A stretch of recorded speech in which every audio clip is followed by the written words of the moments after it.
जगदीश त्रिवेदी के बिल्कुल नए वीडियोस के लिए सर्च करें Jagdish Trivedi official YouTube channel.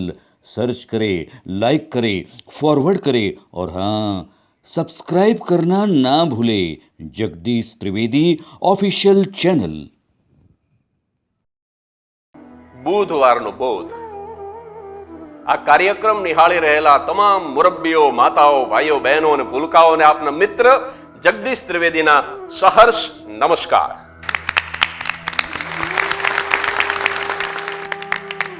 મિત્રો, જે રીતે ઘરગથ્થુ ઉપચાર હોય ને એ રીતે મોટિવેટ થવા માટે પણ ઘરગથ્થુ ઉપાય હોય છે।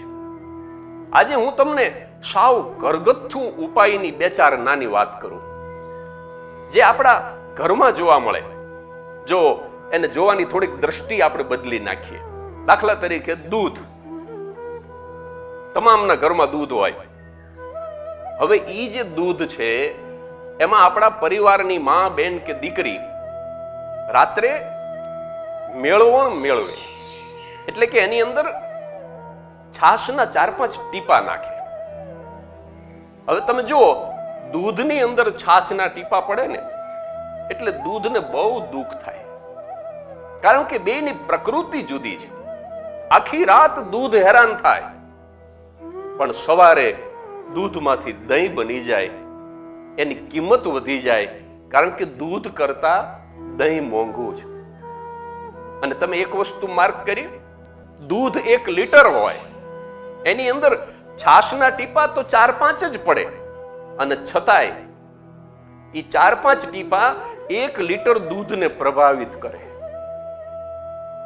આ સમાજની અંદર સજ્જનો તો 99% હોય, દુર્જનો તો 1% હોય, પણ છતાંય કરુણતા ઈ છે કે દુર્જનો છે ને એ સજ્જનોના સમૂહને પ્રભાવિત કરે।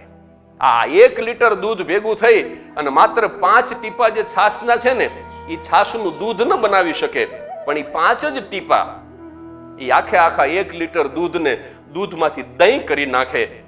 આ કરુણતા છે સમાજની, સાહેબ। અને તમે જોજો કે એક બહુ જાણીતું વાક્ય છે કે આ સમાજને નુકસાન જેટલું દુર્જનોની સક્રિયતાથી નથી થયું એનાથી વધારે નુકસાન સજ્જનોની નિષ્ક્રિયતાથી થયું છે। દૂધ છે ને એની સાથે ફાઇટિંગ નથી કરતું, અને આ 5 જ ટીપા પણ એ કોમવાદી છે, એ ધર્મજનોની છે એ 5 ટીપા, એટલે એ આખી રાત ફાઇટિંગ કરી અને 1 લીટર દૂધને એ દહીં કરી નાખે છે। પછી એ દહીં જે રહ્યું ને સવારે જે ઢેફું થઈ ગયું હોય ને એ આપણે જયારે જમવા બેસીએ ને ત્યારે આપણા ઘરની માં, બેન અને દીકરી એની અંદર છે ને ઝેરણી નાખી અને પછી દહીંને ઝેરે। અત્યારે તો હવે ઇલેક્ટ્રિક ગ્રાઇન્ડર આવી ગયા છે, તો ગ્રાઇન્ડરથી એ જયારે દહીંને ઝેરે ને તો દહીંનું જે આખું અખંડ કુટુંબ છે, એનો જે પરિવાર છે ને અખંડ, એ સાહેબ આમ કણ થઈને છૂટો પડી જાય। દહીંના ઉપર બહુ કષ્ટી પડે, કારણ કે એક સભ્ય છૂટો પડી જાય, એ દહીંમાંથી છાશ બની જાય, એની અંદર માખણ તરવા માંડે। દહીંની માથે કષ્ટી પડે પણ કિંમત વધી જાય, કારણ કે દહીં કરતા માખણ મોંઘું છે। અને પછી એ માખણ જે રહ્યું ને એ 7-8 દિવસનું માખણ આપણા બહેનો ભેગું કરે અને માખણનો નાનો એવો પીંડો બનાવે, અને પછી એ પીંડાને એક દિવસ આપણા બહેનો ચૂલે ચડાવે, એની નીચે અગ્નિ પેટાવે, એને દજાડે, એને બાળે। એ માખણને કેટલી બધી પીડા થાય, માખણ ઉપર દુઃખના ડુંગર પડે, બહુ તકલીફ પડે માખણને, પણ એમાંથી ઘી છૂટું પડી જાય, એની કિંમત વધી જાય, કારણ કે માખણ કરતા ઘી વધારે મોંઘું છે। તમે જુઓ, દૂધય ધોળું છે, દહીં ધોળું છે, માખણ ધોળું છે અને ઘી પણ ધોળું જ છે। આ આપણા ઘરમાં રોજ બનતી પ્રક્રિયા છે, એમાંથી મારે ને તમારે પ્રેરણા તો એટલી જ લેવાની છે કે જીવનમાં વારંવાર દુઃખ પડે, જીવનમાં વારંવાર કષ્ટી પડે, પણ જે પોતાનો રંગ નથી બદલતા ને એની સમાજમાં ઉત્તરોત્તર કિંમત વધે છે। સાહેબ, રંગ ન બદલવો જોઈએ. એક રંગાન ઉજળા જેને ભીતર બીજી ન ભાત, વાલી દવલી વાત એને કેજે દિલની કાગડા. જે એક રંગાન ઉજળા, જેનો એક જ રંગ હોય અને જે ઉજળા હોય, ઉજળા કહેતા વાનથી ધોળા નહીં, જેના ઉર ઉજળા હોય, જેના મન મેલા ન હોય, જેનો રંગ ન બદલાતો હોય. આ કોરોનાની મહામારીમાં તમે જોયું ને, હારા હારાના રંગ બદલાઈ ગયા. કોઈ પણ કુદરતી કે માનવ સર્જિત આફત આવે ને ત્યારે સાહેબ કાચીડાની જેમ માણસ રંગ બદલે. ખોટા રેમડેસિવિર બનાવવા માંડે, સાચા હોય તો એના કાળા બજાર કરવા માંડે. અરે સાહેબ, મળદા ઉપરથી ઘરેણા ચોરી લે એટલી નિમ્ન કક્ષા સુધી કેવળ અને કેવળ એક જ જીવ જઈ શકે અને એનું નામ માણસ છે. રંગ બદલી નાખે સાહેબ. એક રંગાન ઉજળા જેને ભીતર બીજી ન ભાત એને જ વાલી દવલી વાત તું કહેજે દિલની કાગડા. માણસનો રંગ ન બદલાવો જોઈએ. અને રંગ માટે તો એમ કીધું છે કવિઓએ કે મન મેલા તન ઉજળા અને બગલા કપટી અંગ. આ બગલા છે ને એ તનથી ઉજળા હોય પણ મનથી બહુ મેલા હોય, કાળા મશ હોય. અને આ સમાજમાં તમને ડગલે ને પગલે બગલા જેવા માણસો જોવા મળશે. તમારી સોસાયટીમાં, તમારા સમાજમાં, તમારા ગામમાં આમ બગલો છે ને એ આમ એક પગે ઊભો હોય, બગ ભગત. આમ એમ લાગે કે આમ એક જ પગે તપશ્ચર્યા કરે છો.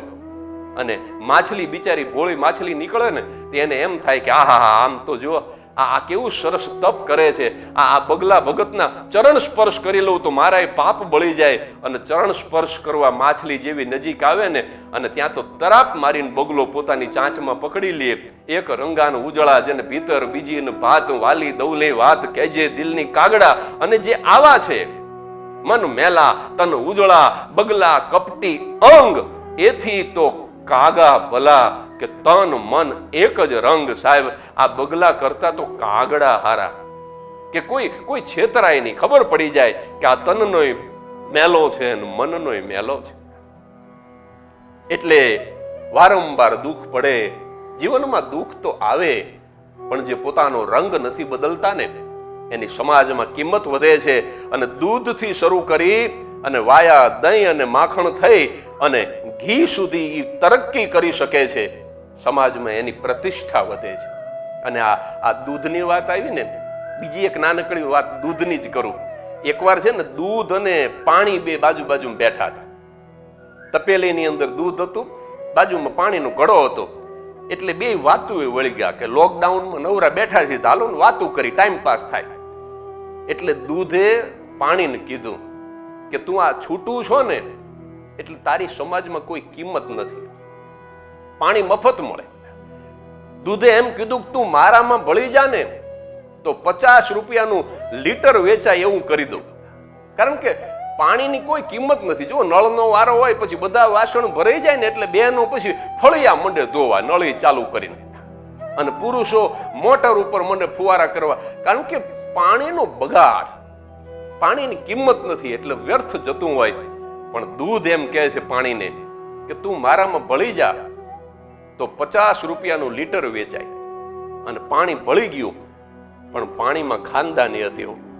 અને પાણીમાં ખાનદાની એટલા માટે હોય કે 5 મહાભૂતમાંથી જે શરીર બન્યું છે ને, આકાશ, પૃથ્વી, અગ્નિ, વાયુ અને જળ, એ 5 મહાભૂતમાં એક તત્વ જળ છે. એ ખાનદાન જ હોય. એ પાણીએ દૂધને એટલું જ કીધું કે તે મારું મૂલ્ય વધાર્યું છે, હું તારું ઋણ ચૂકવીશ. એટલે દૂધને આશ્ચર્ય થયું કે પાણી તું કેવી રીતે મારું ઋણ ચૂકવીશ? અને ત્યારે પાણી જવાબ આપે છે કે આપણે બે બળી ગયા છીએ ને હવે જો કોઈ ચૂલે ચડાવશે ને તો પહેલા હું હળગી જઈશ પણ તારો વાળ વાંકો નહીં થવા દઉં. હું મરી જઈશ પણ તને બચાવી લઈશ. તમે જુઓ, દૂધ અને પાણીને મિક્સ કરી અને પછી ચૂલે ચડાવો તો પાણી બધું ઉડી જશે, પાણી બળી જશે, પણ દૂધ અકબંધ રહેશે.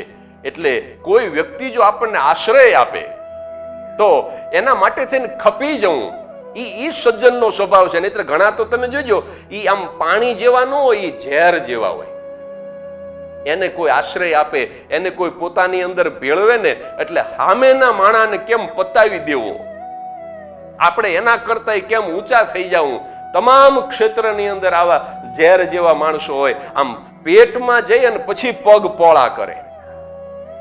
એટલે આ દૂધ અને પાણીનો દાખલો મને ને તમને એવો બોધ આપે છે મિત્રો કે પાણીની જેમ ખપી જાવ. સામેના માણસે જે એહસાન કર્યો છે એનો બદલો જીવ આપીને પણ ચૂકવી દેવો, પણ ક્યારેય ગદ્દાર ન થાવું. અને એક નાનકડો દાખલો છેલ્લે આપણા ઘરમાંથી જ અથાણાનું આપી દઉં. જીવનમાં છે ને જે એડજસ્ટમેન્ટ કરે છે ને સાહેબ, એ દીર્ઘાયુ બને છે. આ અથાણાનું તમે એડજસ્ટમેન્ટ જોયું, એને કેટલું સમાધાન કર્યું છે. અથાણાની અંદર જે જે તત્વો ભળે છે ને એ બધાય પરસ્પર વિરુદ્ધ સ્વભાવના. તમે જુઓ, કેરી કેવી તો કે ખાટી, એની અંદર મરચું કેવું તો કે તીખું, અથાણાની અંદર પડતો ગોળ કેવો તો કે ગળ્યો, એમાં પડતું મીઠું કેવું તો કે ખારું, એમાં પડતું ધાણા જીરું કેવું તો કે હાવ ફીકું. એનો તો કોઈ ટેસ્ટ જ નહીં. પરસ્પર વિરુદ્ધ સ્વભાવની વસ્તુઓને એ સાહેબ એકી સાથે ભેગી કરે છે. અથાણાએ કેટલું બધું સહન કર્યું છે. પરિવારની અંદર જે અથાણાની જેમ સહન કરે છે, જે એડજસ્ટમેન્ટની ભાવનાથી જીવે છે, અને એને કુદરત ફાયદો કરે છે. તમે જુઓ, શાક છે ને એ આજે રાંધીએ ને તો બીજે દી બગડી જાય. અત્યારે ઉનાળામાં તો તમે હવારે રાંધો ને સાંજે શાક બગડી જાય, પણ અથાણું એડજસ્ટમેન્ટ કરીને જીવે છે ને એટલે 12 મહિના સુધી અથાણું બગડતું નથી સાહેબ. કોઈ માણસ 4 ધામની જાત્રાએ જાય, તીર્થયાત્રાએ જાય ને તો શાક નો લઈ જાય, પણ અથાણાને જાત્રાએ લઈ જાય સાહેબ, કારણ કે અથાણું બગડતું નથી.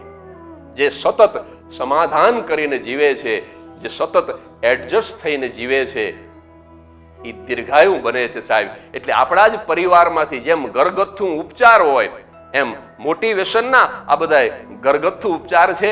આવી જ કોઈ વાત સાથે આવતા બુધવારે ફરી હાજર થઈ જઈશ, રાત્રે બરાબર 9 ટકોરે. ત્યાં સુધી હસતા રહેજો અને હા, નિરોગી રહેજો.